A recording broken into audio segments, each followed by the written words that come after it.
موضوع چل رہا ہے ایک، آج کل وہی موضوع بیان ہوتا ہے اگلے دن، اور قوم بھی یہی چاہتی ہوتی ہے کہ میں نے جانا ہے تو فلاں عنوان پر تقریر ہوگی، اور پھر وہ 3 4 6 8 نقطے ہوں گے، اور اگر مولوی صاحب جوشیلے ہوں پھر تو کیا ہی بات ہے۔ اور جس طرح ہمارے ہاں اب علماء سے زیادہ جوشیلے نقیب مجلس ہوتے ہیں، تو اللہ کرے کہ وہ ایک جگہ ٹھہر کے نقابت کریں، ورنہ میری طرح کا بندہ تو ڈر رہا ہوتا ہے، وہ تھوڑا ادھر چلے جاتے ہیں پھر تھوڑا ادھر چلے جاتے ہیں، پھر ایک اور بڑی خوفناک بات کرتے ہیں، کہتے تگڑے ہو جو میں جملہ دینے لگا، تو کئی دفعہ ڈر لگتا ہے کہ جملہ دینے لگا ہے کہ بم چلانے لگا ہے کوئی، تو کہہ جو تو نے کہنا ہے۔ آیات پڑھی علماء نے، احادیث پڑھی، کوئی اتنی زیادہ تو نہیں پریشانی کا انہوں نے اظہار کیا جتنی آپ پریشانی کا اظہار کر رہے ہیں۔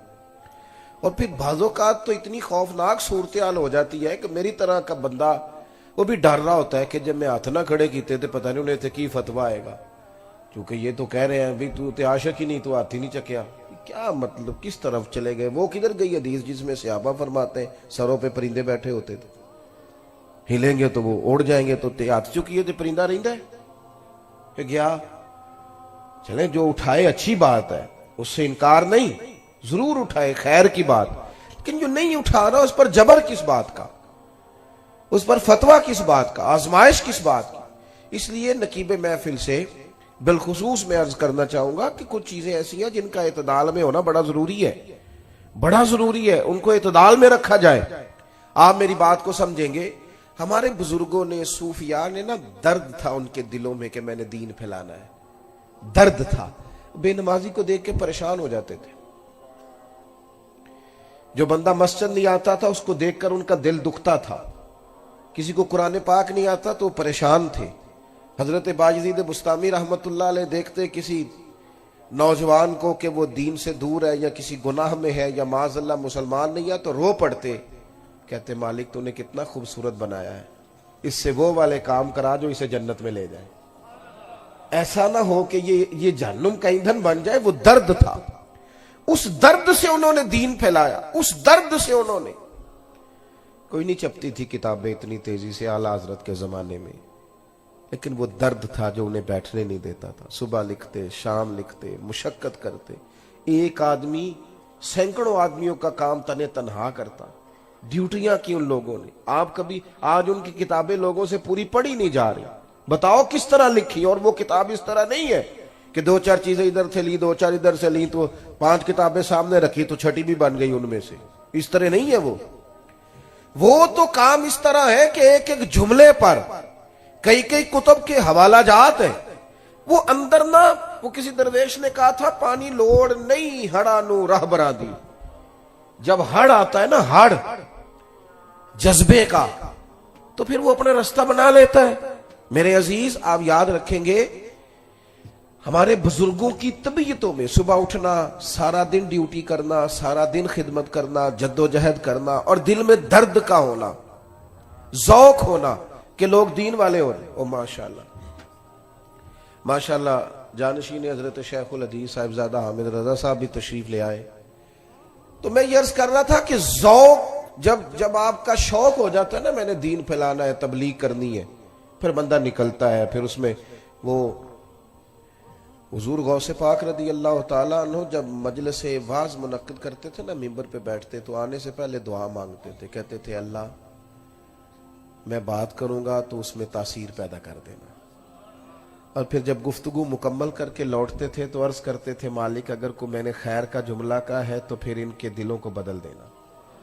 وہ ایک یعنی مجمع سے دان لینا مقصود نہیں، دعوت دین دینی ہے، پیغام حق سنانا ہے، دل میں ایک درد ہے کہ بے دینوں کو دیندار کیا جائے، جو مسجد سے دور ہیں انہیں مسجد کے قریب کیا جائے۔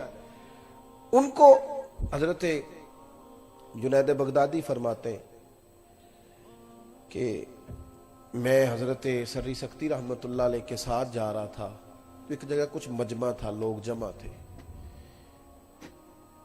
حضرت نے فرمایا بڑھ کے دیکھو کیا ہے؟ کہتے میں نے دیکھا ایک شخص نے نا معاذ اللہ ثم معاذ اللہ شراب پی ہے اور وہ نشے میں دھت ہے ایک بڑے اچھے وزادار گھر کا نوجوان، اور وہ گرا ہوا ہے اور وہ اول فول باتیں کر رہا ہے اور لوگ وہاں کچھ تمسخر اڑا رہے ہیں۔ اور کچھ اس کو ویسے دیکھ رہے ہیں تو مجمع لگ گیا. کہتے ہیں حضرت سری سکتی رحمت اللہ علیہ کو میں نے آ کے عرض کی حضور چلیں, ایک آدمی نے شراب پی ہے اور اس کی حالت غیر ہے تو لوگ اس کو دیکھ رہے ہیں. تو فرمانے لگے جنید کیا بات کرتے ہو, اس حال میں چھوڑ کے چلے جائیں, اور بندہ ہے مومن کو. کہتے ہیں حضرت اپنی چھڑی پہ سہارا لیتے ہوئے ایک سائیڈ سے میرا بازو تھامتے ہوئے اس شخص کے قریب آئے, اور چونکہ لوگ بزرگوں کا حیا کرتے تھے, جتنے لوگ کھڑے تھے چلو اپنا اپنا کام کرو. لوگ سبھی رخصت ہو گئے. شیخ مجھے کہنے لگے ایک پیالے میں پانی تو لاؤ. کہتے میں پانی لایا تو حضرت نے اپنے بوڑھے ہاتھوں سے اس کا منہ دھویا, پھر اس کے سر پہ تھپکی دی اور کہا بیٹا گھر جاؤ. اور جب اٹھے تو میں نے اٹھتے اٹھتے ان کی داڑھی پر ان کے آنسوؤں کو گرتے دیکھا. رو کے کہنے لگے مالک میں کمزور بندہ ہوں, بے بس ہوں, میں منہ دھو سکتا ہوں, دل تو نہیں نہ دھو سکتا. میری جو حیثیت تھی اس کے مطابق میں نے ڈیوٹی کر دی, میں منہ ہی دھو سکتا تھا, وہ میں نے دھو ڈالا. دل تیرے دست قدرت میں ہے, مہربانی فرما دے. حضرت جنید فرماتے ہیں اگلی صبح جب تہجد کی نماز کھلی ہم پہنچے تو وہ جو کل عصر کا شرابی تھا آج تہجد کی نماز کے لیے بیٹھا تھا. تو کہتے ہیں پھر بھی کوئی بات نہیں جتلائی. جب ایک کونے میں بیٹھ گئے تو جوان اٹھ کے آیا اور حضرت کے گھٹنے پہ ہاتھ رکھ کے رویا. کہنے لگا بابا تیری دعا میں بڑا اثر ہے, کل تو نے منہ دھویا تھا تو کریم رب نے دل بھی دھو ڈالا ہے, کرم ہو گیا ہے. ہمارے بزرگوں کی جو تبلیغ تھی ان کا درد تھا, انہیں سونے نہیں دیتا تھا. وہ درد وہ لے کے نکلے نا. سب جانتے تھے مدینہ طیبہ میں تدفین اور جنت البقیع کی سعادت کتنی بڑی بات ہے, لیکن نکلے نا صحابہ. وہ کبھی کسی شہر میں کبھی کسی شہر میں, تیری تلاش میں پھرا میں جنگل پہاڑ اور دشت میں. کس ذوق سے انہوں نے, داتا صاحب بھی سیدزادے ہیں, شہزادے ہیں, اولاد رسول ہیں, ان کا گھر میں بھی ان کے لیے بڑا اعزاز تھا, پر راوی کنارے آ کے پتے کھانے کی کیا ضرورت تھی, ہندوؤں سے روڑے اور پتھر کھانے کی کیا ضرورت تھی. پر تیری تلاش میں پھرا میں جنگل پہاڑ اور دشت میں. اب عرس منایا جا رہا ہے خواجہ اجمیر کا, اور منوں کے حساب سے لنگر پکتا ہے, ورنہ تاریخ تو یہ ہے کہ خواجہ صاحب یہاں خیمہ لگاتے تھے تو کہا جاتا تھا وہ کھیڑو, تو وہ آگے جا کے لگا لیتے تھے. ان سے کہا جاتا تھا اٹھاؤ تو وہ ادھر جا کے لگا لیتے تھے. ان سے کہا جاتا تھا یہاں سے اٹھاؤ, وہ بیٹھے رہے. انہوں نے ڈیوٹی کی, کام کیا. ان ساری تیز آندھیوں کے بیچ انہوں نے اذان پڑھی, اور اتنی پڑھی کہ اس اذان پر نمازیوں میں خواجہ قطب الدین بختیار کاکی بھی آئے, انہی نمازیوں میں بابا فرید بھی آئے, انہی نمازیوں میں ناگپور کے درویش بھی آئے, اور پھر انہی نمازیوں میں سلطان شہاب الدین غوری بھی آئے, اور اسلام کے جھنڈے کو بلندی ہوئی. ہمارا نا اپنے وہ, ہم تو لوگوں کو دعوت اس طرح دیتے ہیں, تبلیغ اس طرح کرتے ہیں کہ وہ بالکل آئے ہی نہ. میں رمضان شریف سے ایک جمعہ پہلے ممبر کی طرف بڑھ رہا تھا تو ایک جوان نے نا میری ویسٹ کوٹ کی جیب میں رکا ڈالا. تو میں نے, سوال ہوگا یقیناً گفتگو شروع کرنے سے پہلے, وہ میں نے رکا کھولا تو کہنے لگے پیر صاحب اے سی نہ کچھیاں نمازیاں بھی مسیتے ہونا ہے, پکے انہوں آکھیا جے ذرا سانو گھورن نہ زیادہ, یہ بڑا گھورتے ہیں, اور اندر آتے ہی یہ کہنا شروع کر دیتے ہیں فصلی بٹیرے بھی آ گئے, چونکہ تھے میری جگہ اتھے میں روز بہنا, تو ایک مہینے لے آیا. نہ ایسا کریں, اللہ کے حضور دعا کیوں نہ کریں کہ جو آیا ہے رب اس پہ فضل فرمائے, اور وہ آ جائے. تھوڑی گنجائش کیوں نہ دے, تھوڑا پیار کیوں نہ کرے. یہ جوان کوئی غیر نہیں ہے, اپنے ہیں. نہیں ہے ان کے چہرے پہ داڑھی اور نہیں ہے ان کے سر پہ پگڑی, لیکن میں نے کلین شیو بچوں کو بھی حضور کی نعت پہ روتے دیکھا ہے. میں نے انہیں بھی اسی درد کے ساتھ, اسی ذوق کے ساتھ محبوب کی یاد میں تڑپتے دیکھا ہے. اس پر کو کسی کا قبضہ ہے کہ میں پگڑی داڑھی والا ہوں تو میرا قبضہ ہو گیا؟ ہمارے صوفیاء کا, اللہ والوں کا خاص اسلوب دعوت رہا.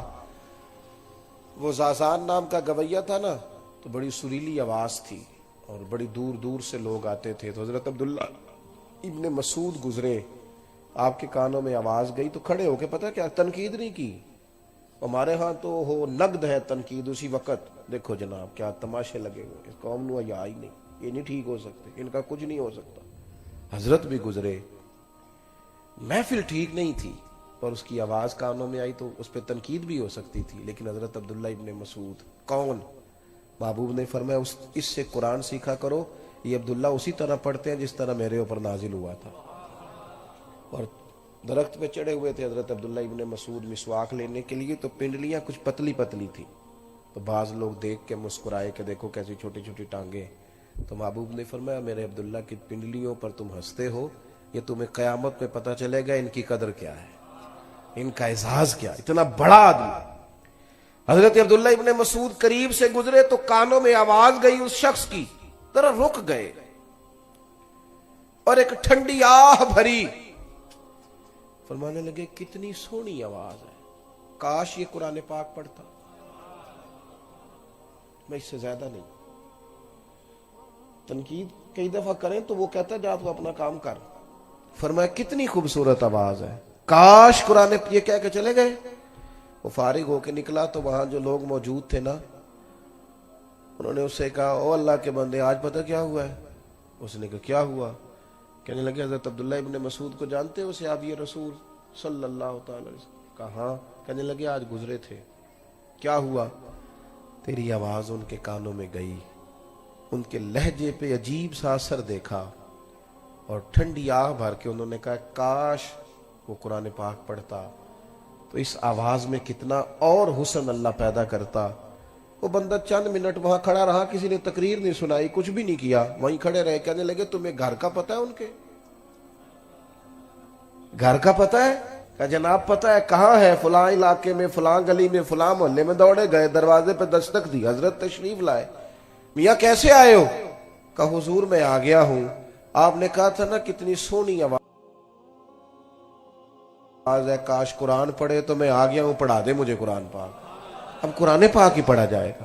تیسری بات، اور اس پر میں نے اپنی بات کو ختم کرنا ہے، ایک تو سیکھیں تو ذوق سے، ایک اسے پھیلائیں تو ذوق سے، اور یہ کہ دین کے کام کو نا، اور دین کی دعوت کو، اس کو مناسب منصوبہ بندی کے ساتھ آگے بڑھائیں، صرف اس کو تبرک نہ بنائیں، خالی تبرک نہ، ہر چیز کو لوگ منصوبہ بندی سے، کوشش اور کاوش سے آگے لے کے چلتے ہیں، لیکن دینی کام ایسا ہو جی اللہ کی سپرد کرو جی ہو جائے گا، بھئی ایسے تھوڑی ہوتا ہے۔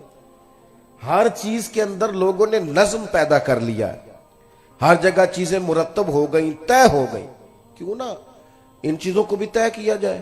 مساجد ایک بہت بڑی یونیورسٹی کا درجہ دے سکتی ہے، کردار ادا کر سکتی ہیں، مدارس، بزرگوں کی خانقاہیں، یہ بڑا معنی خیز کردار سوسائٹی میں ادا کر سکتی ہیں، لیکن شرط یہ ہے کہ ہم اس کو نا منظم کریں، اس کو مرتب کریں۔ آپ کبھی دیکھیے ہمارے بزرگوں کی، صوفیاء کی زندگی میں جو چیز آپ کو بڑی زیادہ ملے گی وہ یہ ہے کہ انہوں نے وقت نہیں ضائع کیا، ٹائم نہیں ضائع کرتے۔ یہ جو آج کل ترتیب ہوتی ہے نا جلسوں کی، محافل کی، پہلے مقامی نعت خواں، اس کے بعد قومی نعت خواں، پھر ہو سکے تو کوئی ایسا بھی آ جائے جس کو کہتے ہیں یہ چونکہ اب عالمی شہرت یافتہ ہے لہذا خصوصی خطاب کی باری آئے گی 1 بجے، اور نقیب محفل بیچارے کو چونکہ رٹے رٹائے جملے بولنے ہوتے ہیں، اس کی ڈیوٹی ہوتی ہے، تو وہ پھر 1:30 بجے رات کو کہہ رہا ہوتا ہے بلا تاخیر میں خطاب کی دعوت دیتا ہوں۔ بھئی ابھی بھی اگر بلا تاخیر ہے تو پھر آپ فجر ہو لینے دیں، اس سے زیادہ کیا تاخیر ہوگی؟ چیزوں کو جب تک مرتب نہیں کیا جاتا۔ اعلیٰ حضرت رحمت اللہ تعالی علیہ کی جو زندگی ہے نا، اس میں اتنا زیادہ کام اس لیے ہو گیا کہ انہوں نے لمحہ بھی ضائع نہیں کیا۔ اور ایک ہوتی ہے کتاب، لوگ کتاب پڑھتے ہیں تو وہ چونکہ وہ صرف لفظ پڑھ رہے ہوتے ہیں، ذہن تو ویسے ہی کہیں اور گھوم رہا ہوتا ہے، اور تھوڑی دیر کتاب کھولی ہے بچے نے تو ساتھ ہی اس کے واٹس ایپ پہ میسج آ گیا، تو کدھر کتاب کی عبارت اسے یاد رہتی ہے، وہ تو فوری طور پہ بیچارہ اس نے رخ پھیر لیا ہے۔ تو اس طرح مطالعہ نہیں ہوتا، پڑھا نہیں جاتا۔ اعلیٰ حضرت رحمت اللہ تعالی علیہ پیلی بھیت تشریف لے گئے تو 2 جلدوں کی ایک کتاب تھی، تو آپ نے وہ دیکھی تو فرمایا مجھے اگر یہ کتاب دے دی جائے تو میں پڑھ کے واپس کر دوں گا۔ تو کتاب جو